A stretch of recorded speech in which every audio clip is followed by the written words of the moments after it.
लीला रखती का सोर हो सिंगार लगे रउआ बिना फीका। हाँ कोई से रहत बानी उहाँ बाबा अकेले हमरो के सैया बता दी तरीका।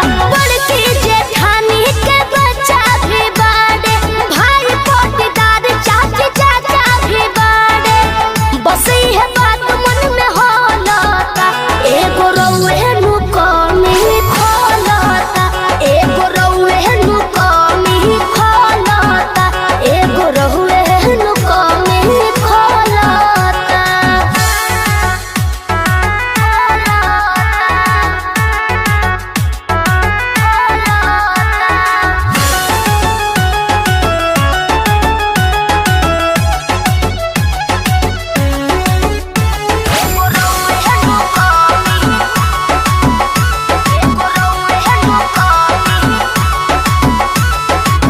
नहया नोहर अभी बानी हम कनिया कहिले न कुछ रखे जत के जवनिया।